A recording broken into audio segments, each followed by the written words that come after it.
Peace, family. We back again. It's your boy KOG, KOG TV, and we got Tamara B, what's up? and this is the come up. And today we got a good one, man. Got my boy Brandon Rex. He hot right now. He all over the interweb. You know what I'm saying? We set him down, get a good interview out of him. But before I start, I gotta address a few things. You know what I'm saying? People always be like, man, why you get nobody famous on your show? Listen, man, this show's about the come up. You hear me? Right. We not all to that celebrity shit, man. You hear me? We like to interview people on their way up, Right. get their story, how they came up and shit like that. You feel me? Y'all want to do all that celebrity shit? Y'all go over there with that shit. You know what I'm talking about? We do hood fame, hood celebrities. You know what I'm talking about? But anyway, get that out of the way. So today we got Brandon Rex, man. Tell a little something about yourself, man. How you start? I mean, where you know what I'm saying? Where you grew up at? Milwaukee, Wisconsin. Milwaukee, Wisconsin. Yeah. Milwaukee Bucks fan sound like. Oh, hell yeah. Okay. Yes, sir. Of course. Now, yeah, Milwaukee, I was actually born out of Michigan. That's where my grandma stayed. So my mom had me a little young. So when she got pregnant, she went over there, had me. I was there for a couple months. I'm not born in Milwaukee, but that's where she was at with my mom. My mom and my dad were out there. So shortly after I was born, I came back. So yeah, Milwaukee raised, like Milwaukee forever, yeah. 10 folks. That's what's up. Okay. I'm asking a question. You started. Let me go ahead. Okay. So what actually got you into like music, man? That was gonna be my question. He's stealing the shine. Yeah. Now let me ask. Okay, what made you want to become a musician? I feel that. Honestly, it was late. I was late. So a lot of people, doing their thing when they're like 14, 15, 16, blowing up and shit. That never could have been my case because I didn't even start doing music until I moved to Texas, actually. Wow. Like, I mean, obviously, like lunchroom, freestyles, and just bullshitting. But like, actually caring about music, it wasn't until I was in Texas. So I played basketball growing up. Okay. I just did basketball through and Your through. first love. It was my first love. And actually, because I fucked off a lot my senior year, ended up losing some scholarships and just going to college but not playing ball no more. And because of that, like, music was honestly the first thing that I like felt another passion for, like basketball. Okay. And because I was young and I fucked off that, I was always told myself like this is something I would just pursue, not give up on, and do my thing with this. So I've been doing music ever since then. That's dope. Yeah. Okay. So did you play any instruments in school? No. It's funny. I forget what grade it was. Maybe like middle school when you like have to take music class, when you have to. Going into high school, they were like hyping everybody up in music, like you could play the trumpet, you can do this. And I'm like, you know what? I want to play the clarinet. I swear to God, I have no idea why. Ain't nothing wrong with the clarinet though. I don't know shit about the clarinet. I don't even know why I wanted it. It's light though. Yeah, see, it's like a big ass flute thing, right? Yeah, I think I played that in middle school actually. See, so I don't know. I just remember, for whatever reason, I remember that memory of like, I want to do it. Now, once I got to high school, like the whole status of like have to be cool, you gotta do this, and I'm already playing ball, so I'm like, I'm like, I want to be. I was like, because I was actually pretty good, so I started VAR, like. Cool. Well, I played my freshman year and freshman because they wouldn't take any freshmen up, but then immediately I was on varsity from there on out, and only sophomore on VAR and shit. So I was doing my thing. So like playing the clarinet kind of gonna kill my image. So I'm like, I was at that adolescent stage where you want to be cool, you want to, everything matters. So the clarinet wasn't that cool no more. So I didn't play no instruments. Like I literally didn't touch music outside of listening to it until I was like long out of high school, or not long, but like into college and shit. So who your influences then? Growing up, my pops kept me on like West Coast shit. So he was playing a lot of like NWA, like LA based shit. And then being from Milwaukee, you get a lot of Chicago influence. So the Kanye's, the Most Def, that Black Star shit, and you were also doing like Eminem. Eminem for me was like not what I was shown. because a lot of that shit, like Bone Thugs, all that was like shown to me. Right. But like when I could finally find something, like the CD I was hiding from my mom was Eminem. Not you was hiding a CD from your Yeah, mom. I was hiding a CD, and that dates me right there. That aged me right there. I was hiding a CD. Because kids today don't have to hide CDs. They'll be lucky if they know what a fucking CD is, right? No, Yeah. that one aged me right there to the viewers. But I remember actually she found it and she took it, and I got another one. But it was Eminem's the Marshall Mathers LP. Okay. That shit, I remember that. I remember the first time I heard his song about his wife, Kim. I heard it for the first time. I'll never forget this. I'm like in middle school. I'm here and I'm like sitting there. I'm like, what the fuck? That was crazy. Crazy on that. I'm like, how you have so much emotion? You know, like I'm picturing like what would people in the studio looking at him like? Right. You know, when you're in the booth, Their just face like crazy. You know, so that just showed like it was the first time hearing music made me feel like really feel something, and he was the one. Okay. So, you know. That's what that is. Okay. So, do you have any hobbies or interests outside of being a musician? Making money. I feel that. Yeah. So I mean, I do. I outside of making music, I started like doing shows and shit. Like, I was performing when I first moved to Austin, and I realized I was not making money. Like you get a couple free drink tickets to perform. Yeah. But then the bar is packed and people are making money. So who's making money? How do I become them? So through that, I started like ultimately lying about what I could do to get in a couple venues, and I started throwing shows. I ain't gonna lie, you gotta do what you gotta do. Exactly. Get shit, that's my motto. Do what you gotta do and get shit done. It was literally that fake it to make it mentality. And I kind of got screwed on one venue, and then a homie saw me doing it, and he was working. I don't know if you remember Bat Bar. He was working at Bat Bar and Dirty, and they were closed on Mondays. And he's like, if you can throw the show, we have the sound system and everything. We can do it weekly on Mondays, and we'll open as long as you can make X amount of dollars. Because we close because we don't even make that much. Right. So I got a chance, and I started doing that, and I was bringing in double what they were asking for. So I did a weekly for about a year, and it went through South by, and they didn't cut my Monday off, so I got to perform with like a packed street. And it's just like I started booking people, but then putting myself on as like the act. So it was like 2 for 1, and then I took the bar sales. I took so I started making money, and from there, I created like Calm Child Lifestyles with my brother, which is a company that curated events and put artists on. We toured with that. We did like a couple like hip hop like battle of the bands type things. We were doing that for a few years and all this shit. And it was just whenever there was a good gig to be put on, I would just put myself on it. Yeah. So that's kind of how we grew. Yeah. Yeah. No. That's real. So if it was anybody in a game you would like to collaborate with, who would it be? Right now? Right now. Damn. Right now, anybody in the game. You can just pick one, you know what I'm saying? Yeah, no, I feel you. Honestly, if I was gonna do something like right now, I would shoot for the moon. I would honestly probably do something with Travis Scott. Okay. Cause he's going through some shit. Yeah. But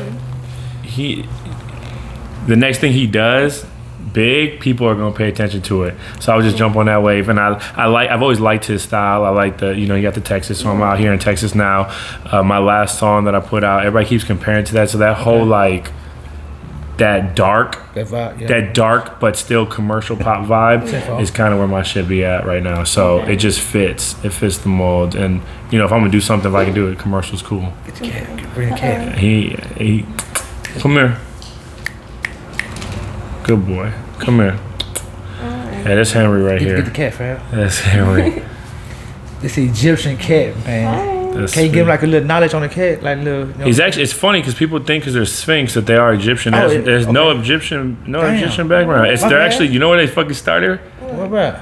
Canada. What? My nigga, it's Canada. called a Sphinx. But it's from Canada. So everybody thinks of the Sphinx in Egypt, like the nose and shit. No, it's. Come on, bro. I don't know why they named it that. Maybe because it looks like it had Egyptian origin. No, it's some fucking Canadian, some Drake shit. Well, I'm out now. He's like, fuck it. I'm out. Save it. No, but actually, he cool as hell, man.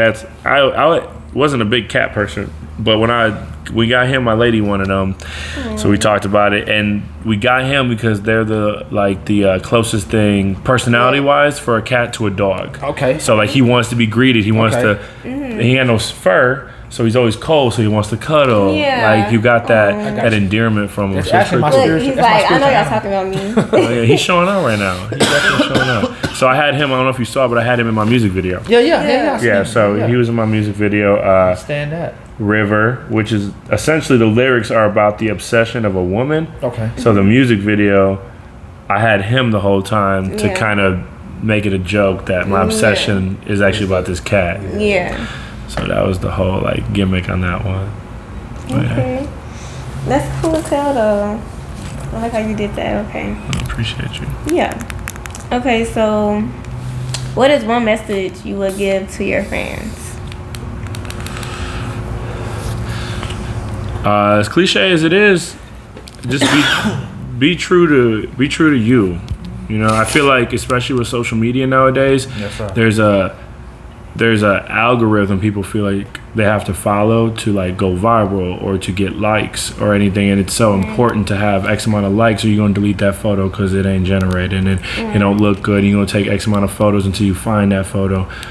So they feel like this post that got this much was organic, and ain't nothing organic. Everything's derived and, you know, meticulous.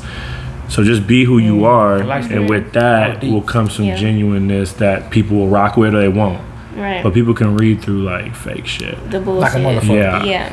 And those are the cornballs. Those are the people with no filter. They don't get it. And you're watching them like, why are you doing this? It looks so corny, but they don't get it. So they're trying hard. Them tryhards are the ones that don't make it. Doing the most. The real ones are the ones you fuck with because you want to be like them because you want to be real. You know what I'm saying? So just be yourself, and somebody gonna rock with you. There's so much money to go around. There's so many like subgenres of everything with art and with business, with anything. Like just find your niche and just stay true to that. For sure. Did y'all hear that? Great answer. Thank you. And I hope y'all picked up those God nuggets damn it. that you dropped. Yeah, that was free. Yeah, nah, for real. Next one gonna Look, cost for the you. free. Charging y'all that for that shit. Fuck that. Nah, for real. No, but it's all good. But I got a question for you, man. I like to get deep. You know what I'm saying? I like to ask some little basic questions. What's your favorite color? I like to get deep with this shit. Get Man. into I'm it. a real Get journalist. into Yes, so sir. bad. So man, people want to know, how you feel about polygamy? You know what I'm saying? You talking about like that new ass documentary or something? Nah, just like for I don't know. I ain't seen the documentary. That isn't. You seen the documentary on the Latter-day Saints? No. Them polygamy, right? That's when you use multiple wives. There you go. Yeah. You back on? Y'all, It's a documentary on that? hell, fucking yeah! I thought you were talking about that. I'm like, we could talk forever about that. I love some weird documentary I'm just shit. talking about in general. You know? Okay, well, I'm definitely gonna see it. I'm letting you know that documentary is called "Stay Sweet" because I was like this one dude's fucking punchline. Stay sweet, pray, and obey. It's on Netflix. I'm Okay, telling you, it's it's on a Netflix. We have to watch this 4-episode docu-series. It's gonna fuck you up. After the second one, you're probably gonna turn shit off and need to like chill for a minute. But it's about Utah because Utah is a huge Mormon state. is it? It's a Mormon state. Yeah, exactly. So there's like fundamentalist Mormons, which is where they kind of start getting weird, and polygamy's big out there too. And the whole religion of this side, I'm gonna get to your fucking question, but I just need some I need everybody to have context. If you don't know what polygamy is, then you need to know multiple wives. So their whole thing with the religious side of it is the more wives you have, the better your chance to go to heaven is. So now it turns almost into some cult shit because there's this one guy who is the prophet. He's sent from Jesus, from God. He is here. It's a Latter-day Saints. That's the organization. And they are like thousands and thousands, like 12,000 people deep in this like community. Dang. And they're literally like sacrificing by giving their daughters away to these men, to the prophet, so he can pawn them off and get them married since 14 years old because they want to get another wife. So they trade their daughters for a wife because the more wives they have, the better chance. And all these niggas got like 23 wives and shit. And they're like, it's pretty much child trafficking. You know what I'm saying? So that's the extreme of it. How do I feel about polygamy? I think that shit's kind of weird in a sense of like how I feel that the only way it really is going on and from what I've seen. Now, you know, I don't know if you know, but I'm in an open relationship. Okay. So I'm in an open relationship, which I guess it's not polygamy at all, because I wouldn't have like 2 wives. Right. But like my girl want a girlfriend, and she'd be down with that.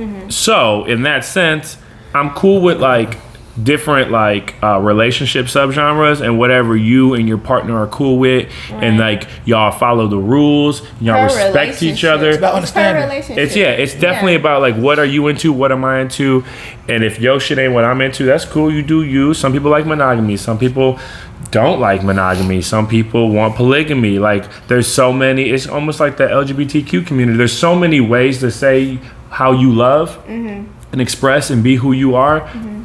As long as you don't get fucking weird, where you're like trafficking little 14-year-old girls, I feel you. Like, let you do you. I don't judge nobody's like relationship or sexual lifestyles at all. Like I said, I'm open. So me and my girl got a set of rules, and we abide by them, and we put each other first, and we're engaged. So we're gonna get married. We good. Everything's good. But like, as long as I know what I can do, and then she knows what she can do, and we communicate. I feel like that brings out a lot of communication, because that's what I've gotten from the open relationship. It's like I used to feel. Sorry, could you say that again? Sorry, I'm having. Siri,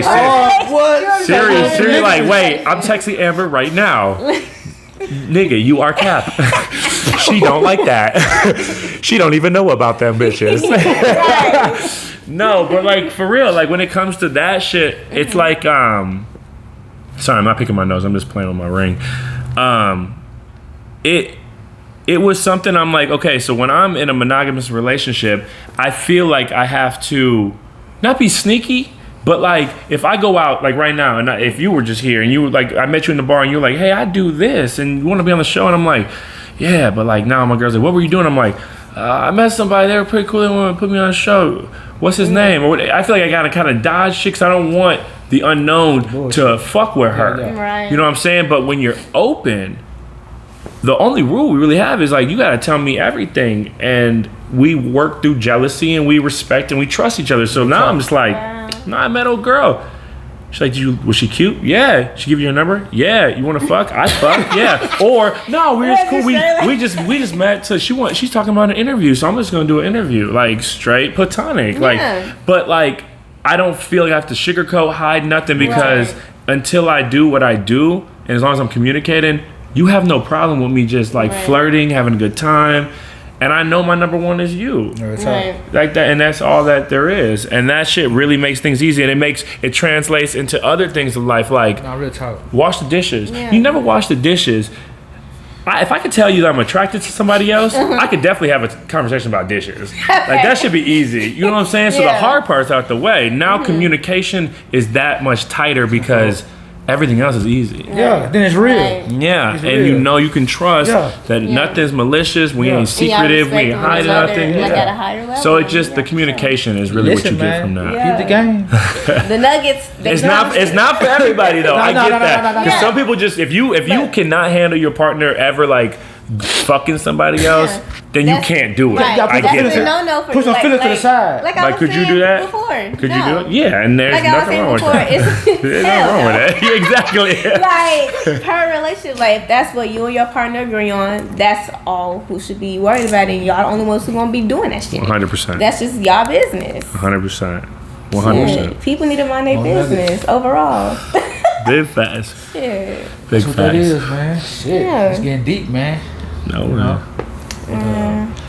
Yeah, man, but I appreciate it, man, being smooth, man. Anything you want to tell the people, tell your fan base, tell the audience, anything you want, any more nuggets you want to drop out there? Yeah. No more free game. Not for the free. Yeah, no more free game. But yeah, I'm actually in the middle of working on a project. I actually am finished with it. Like figuring out how to release it and everything. So I've released 2 singles. Okay. It's a little EP called Love B. Okay. Where can we find that? It's on Spotify. So the first 2 tracks are on Spotify. The first 2 tracks also have visuals on YouTube. Give people your social media. At Brandon Rex.